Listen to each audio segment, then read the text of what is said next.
கடுமையான குரலை வந்து காங்கிரஸ் கட்சி கொடுக்கல, எதிர்கட்சி கொடுக்கல. இல்லை, அண்ணா பல்கலைக்கழகம் விவகாரத்தை பொறுத்த வரைக்கும் நீங்கள் வந்து அண்ணா பல்கலைக்கழகம்னு இல்லை, எங்கே வந்து பெண்களுக்கு எதிரான குற்றங்கள் நடந்தாலும் அது கடுமையாக நம்ம குரல் கொடுக்க வேண்டியது நம்ம எல்லாத்துடைய கடமை. அது ஆண் பெண் வித்தியாசம் கிடையாது. மணிப்பூரில் நடந்தாலும் சரி, தமிழ்நாட்டில் நடந்தாலும் சரி, உத்தரப்பிரதேசத்தில் நடந்தாலும் சரி, காஷ்மீரில் நடந்தாலும் சரி, பெண்களுக்கு எதிரான குற்றங்கள் அது வந்து ஒரு அதில் வந்து ஒரு ரேப்புன்னு மட்டும் இல்லை, பெண்களுக்கு எதிராக பாலியல் ரீதியாக இல்லை மனதளவிலான ஒடுக்குமுறைகளை செய்கிற எந்த குற்றமும் ஒரு கடுமையான அளவில் கண்டிக்கப்பட வேண்டியது. அதை நம்ம தொடர்ந்து செய்கிறோம். அண்ணா பல்கலைக்கழகத்தை பொறுத்த வரைக்கும் வந்து ஒரு அதிர்ச்சி என்னென்னா, ஒரு பல்கலைக்கழக வளாகத்திற்குள்ள அந்த மாதிரி ஒரு சம்பவம் வந்து நடந்திருக்குது அப்படிங்கிறது ஒன்று. ரெண்டாவது வந்து அந்த குற்றவாளிக்கு வந்து ஏற்கனவே குற்ற பின்னணி இருக்குது. ரெண்டாவது வந்து அந்த பெண்ணிடம் வந்து அந்த பல்கலைக்கழக வளாகமே அப்படி ஒரு பாதுகாப்பு இல்லாத சூழலில் நடந்துக்கிற அளவுக்கு இருக்குதுங்கிறது நமக்கு அதிர்ச்சி அளிக்கக்கூடியதாக இருக்குது. இது ரொம்ப முக்கியமான விஷயம். அண்ணா பல்கலைக்கழகத்தை மட்டும் இல்லாமல் அனைத்து கல்வி நிறுவனங்களுமே வந்து பெண்களுக்கு பாதுகாப்பான இடங்களாக மாற்றுறதுக்கு தமிழ்நாடு அரசு கட்டாயம் நடவடிக்கை எடுக்கணும். இது ஒரு அண்ணா பல்கலைக்கழக இன்சிடெண்ட்டாக மட்டும் சுருக்கி பார்க்கக்கூடாது. அதில் ஒரு விஷயம் என்னென்னா, நீங்கள் வந்து இப்போ நான் சொன்னேன், காஷ்மீர், யூபி, மணிப்பூர் இங்கே எல்லாமே வந்து பெண்களுக்கு எதிரான கொடுமையான குற்றங்கள், நெஞ்சை உழுக்கக்கூடிய குற்றங்கள் நடந்தப்ப தொடர்ந்து பாஜக அரசு, ஒன்றிய அரசு, மோடி அரசு குற்றவாளிகளை பாதுகாக்கிற ஒரு அவமானகரமான செயலை செஞ்சு பெண்களை ஒரு பேரதிர்ச்சிக்குள்ளாக்குனாங்க. இங்கே தமிழ்நாடு அரசாங்கம், குறிப்பாக தமிழ்நாடு காவல்துறை ரொம்ப குயிக்காக நடவடிக்கை எடுத்திருக்காங்க. குறிப்பாக அந்த பெண்ணை வந்து நான் பாராட்டுறேன். பொதுவாகவே வந்து சமூகத்தில் அது எந்த சமூகமாக இருந்தாலும் பெண்களுக்கு எதிரான குற்றங்களை பற்றி இல்லை கொடுமையான பாலியல் வன்கொடுமைக்கு உள்ளாகிற பெண்கள் அதை வெளியில் சொல்கிறப்ப சமூகம் வந்து அந்த பாதிப்பிற்கு உள்ளான பெண்ணை தான் ஒரு குற்றவாளியாகவும், அந்த பெண்ணை நோக்கி 1000 கேள்விகளை கேட்கக்கூடிய ஒரு சமூகமாகவும், குற்றவாளிகளை பற்றி சிந்திக்காத சமூகமாகவும் துரதிருஷ்டவசமாக நம்ம இருக்கோம். பட் அந்த மாதிரி ஒரு சூழலில் கூட அந்த பெண் வந்து தான் குற்றத்தை நம்ம வந்து குற்றவாளிகளை நமக்கு எதிராக நடந்த கொடுமையை வந்து நம்ம இதை காவல்துறைக்கு சொல்லணும் அவங்க நினச்சதை நான் ரொம்ப பாராட்டுறேன். இது வந்து எல்லா பெண்களுக்குமே ஒரு உதாரணம். ஆன்லைனில் கூட நிறைய அப்யூசஸ் நடக்குது. ஆனால் நிறைய பேர் பயந்துக்கிறாங்க. அதை நானே கூட அந்த மாதிரி ஆன்லைன் அப்யூஸுக்கு பாஜகனால் ஆளாகியிருக்கேன். அப்போ அதை வெளியே பேசணுங்கிறது ரொம்ப முக்கியமான ஒன்று. உடனடியாக காவல்துறை நடவடிக்கை எடுத்திருக்காங்க. ரெண்டாவது வந்து எனக்கே ரொம்ப அதிர்ச்சி தான், அந்த எஃப்ஐஆர் வந்து லீக் ஆகுது, பேரோட லீக் ஆகுதுங்கிறது வந்து அதிர்ச்சி தான். இந்த பேரோட வர்றது லீக் ஆகல நிறைய விஷயங்கள் நம்ம பார்க்க வேண்டியிருக்கு. இதற்கு முன்னே பொள்ளாச்சி பிரச்சனை நடந்தப்ப அப்போ அதிமுக அரசாங்கம் நீங்கள் வந்து ஒரு போலீஸில் இருக்கிற ஒரு உயர் காவல்துறை அதிகாரி இதே போல் ஒரு ஊடகவியலாளர் சந்திப்பில் அந்த பாதிக்கப்பட்டுடைய பெண்ணுடைய பெயரை, புகார் அளித்த பெண்ணுடைய பெயரை வெளிப்படையாக சொன்ன ஒரு சம்பவம் இங்கே நடந்திருக்கு.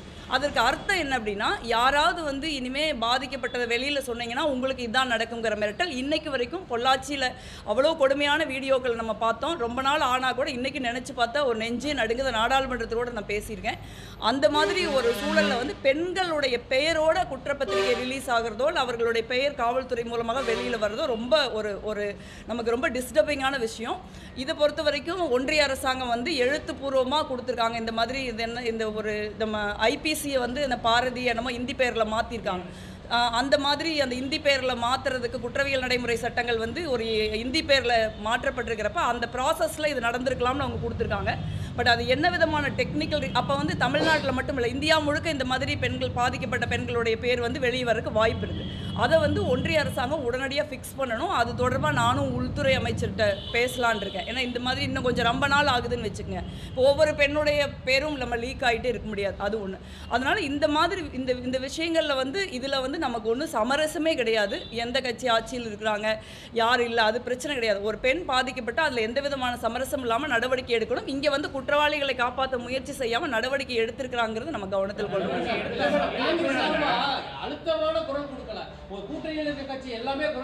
ஏங்க நான் காங்கிரஸ் எம்பி தானேங்க. இல்லை, மாநில தலைவர் இல்லை, எதா இருந்தாலுமே இல்லை நீங்கள் நடவடிக்கை எடுத்திருக்காங்களே. இப்போ நான் காங்கிரஸ் எம்பி தானே, நாங்கள் உடனடியாக ரெஸ்பாண்ட் பண்ணியிருக்கிறோம்ல.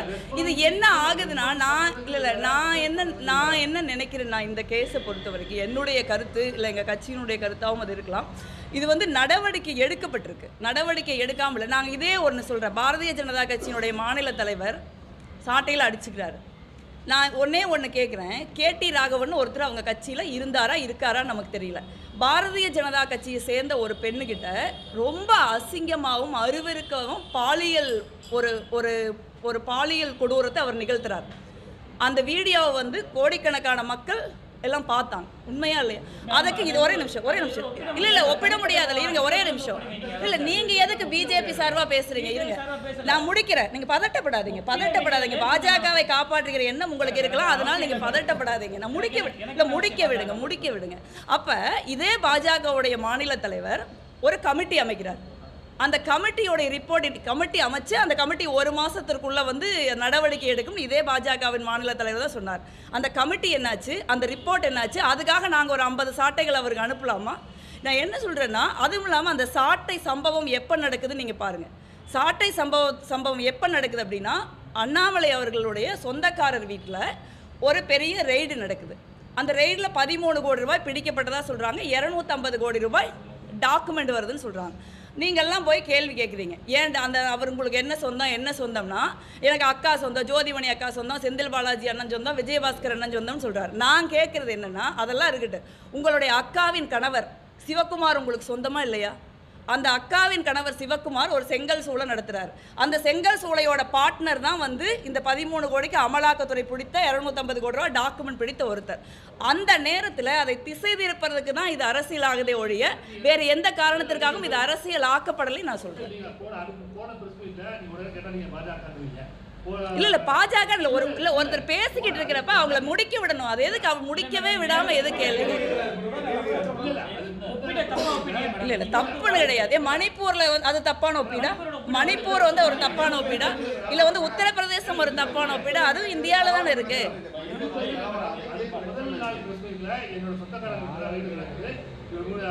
உடனே வந்து என்னால வந்து அண்ணாமலை வந்து தடுத்திருப்பாரு அப்படிங்கிற அவங்க நினைக்கலாம். நான் அது மாதிரி ஆள் கிடையாது. இல்லை அந்த சொந்தக்காரர் அவர் இல்லை அவர் சொல்லலை. நீங்கள் அவர் தெளிவா சொல்றாரு. அந்த மாதிரி சொந்தக்காரர் அல்லன்னு நான் சொல்றேன். ஜோதிமணி அக்கா சொந்தக்காரரோ இல்ல செந்தில் பாலாஜி சொந்தக்காரரோ விஜயபாஸ்கர் சொந்தக்காரர் மாதிரி அதுல சொந்த சகோதரியின் கணவர். அதுக்கு என்ன தொடர்பு இருக்குதா இல்லையான்னு சொல்லணுமா வேண்டாமா?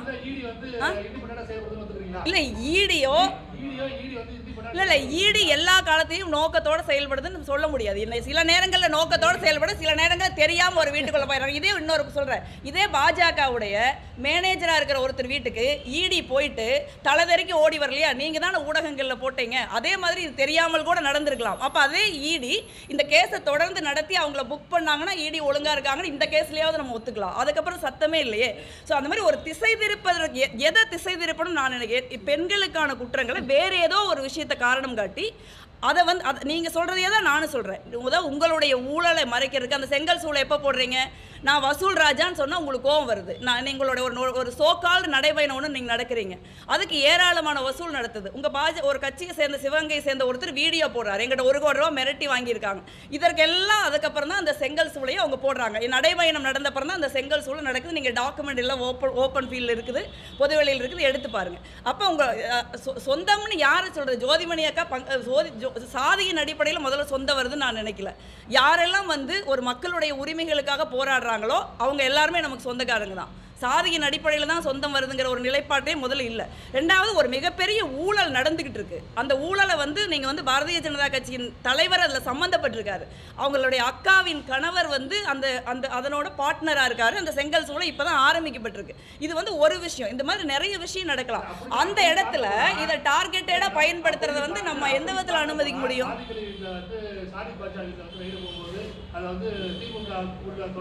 இல்லை நீங்கள் அக்கா கணவர் சொந்தமா இல்லையாங்க? நான் வேற எதை பத்தி சொல்ல, நான் அந்த அரெஸ்ட் ஆனவரை கூட சொல்ல. அக்காவின் கணவர் சொந்தக்காரரா இல்லையா? அக்காவின் கணவர் சொந்தக்காரரா இல்லையா? நீங்க அதை மட்டும் சொல்லுங்க. வேற ஒன்றும் மேட்டர் இல்லை. 3:30 மணிக்கு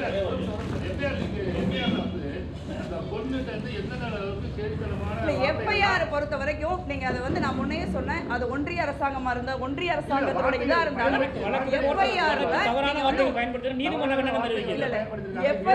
எஃப்ஐஆர் பொறுத்த வரைக்கும் அது லீக் ஆகிறதோ, ஒரு பாதிக்கப்பட்ட பெண்ணை மீண்டும் பாதிக்கிற மாதிரி இருக்கிறதோ, அது எஃப்ஐஆரா இருந்தாலும் சரி, காவல்துறை நடவடிக்கையா இருந்தாலும் சரி, தமிழ்நாடா இருந்தாலும் சரி, தமிழ்நாட்டுக்கு வெளியில் இருந்தாலும் சரி, பாதிக்கப்பட்ட பெண்ணுக்கு மீண்டும் மன உளைச்சலையோ ஒரு வேதனையையோ ஒரு துயரத்தையோ ஏற்படுத்த மாதிரி எந்த விதமான சட்ட நடவடிக்கைகளும் இருக்கக்கூடாது அப்படிங்கிறதுல எந்த விதமான மாற்று கருத்தும் இல்லை. அதுக்கு நிச்சயமா வந்து நீங்க ஒன்றிய அரசாங்கம் வந்து ரெஸ்பான்சிபிலிட்டி தான். எஃப்ஐஆர் எழுதினவங்க மேல தப்பு இருந்தா எல்லா அரசாங்கம் ரெஸ்பான்சிபிள் தான். இது பெண்களை இல்ல நீங்க என்னன்னா பிரச்சனை என்னன்னா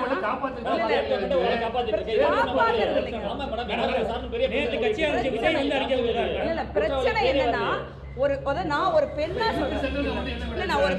சொல்றேன், ஒரு ஊடகமா இருந்தாலும் இப்ப நோக்கம் என்னவா இருக்குது அப்படின்னா, நீங்க ஒரு பெண் பாரதிய ஜனதா கட்சி சேர்ந்த ஒரு பெண் பாதிக்கப்பட்டாரு, அன்னைக்கு போய் அங்க யாரும் கேட்கறது இல்லை.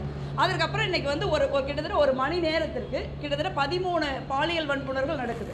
அதை நம்ம கேட்கறது இல்லை. நான் பெண்ணா என்னை மாதிரி பெண்களுக்கு இதுல என்ன பிரச்சனை அப்படின்னா, ஒரே ஒரு பிரச்சனையை நீங்க அந்த பெண் பாதிக்கப்பட்டிருக்காங்க, அது நடவடிக்கை எடுக்கப்பட்டிருக்கு, அதை வந்து அரசியல் ஆக்குறதன் மூலமா எல்லா பெண்களுக்கும், அது அரசியல் கட்சிகள் செஞ்சாலும் ஊடகங்கள் செஞ்சாலும், ஒரு பெண்ணிற்கு ஏற்பட்ட பாலியல் வன்கொடுமை தொடர்பான பெரிய பாதிப்புகளை அது ஒரே ஒரு அரசாங்கத்தை குறி வச்சு நடத்துறது வந்து நம்ம சரின்னு சொல்லல. ஒரு அரசாங்கம் வந்து குற்றவாளியை காப்பாத்துன்னு வச்சுங்க, அப்ப எந்த அரசாங்கமா இருந்தாலும் அந்த அரசாங்கம் செய்து தவறுதான் சொல்றோம்.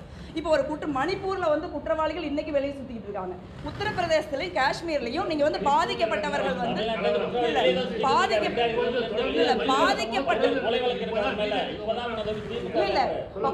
ரேப்பை பொறுத்த வரைக்கும் ஒரு அரசாங்கத்தினாலதான் அது நடக்குதுன்னு சொல்ல முடியாது. எந்த அரசாங்கமா இருந்தாலும் ரேப்லயோ பாலியல் வன்கொடுமையில என்ன பிரச்சனை அப்படின்னா, அது நடக்கிறப்ப ஒரு அரசாங்கம் வந்து குற்றவாளியை காப்பாற்றுதா, ஒரு அரசாங்கம் குற்றவாளியை கைது செய்தாங்கிறத நம்ம பார்க்க வேண்டியிருக்கு. இங்கே அரசாங்கம் குற்றவாளியை கைது செய்தாங்க.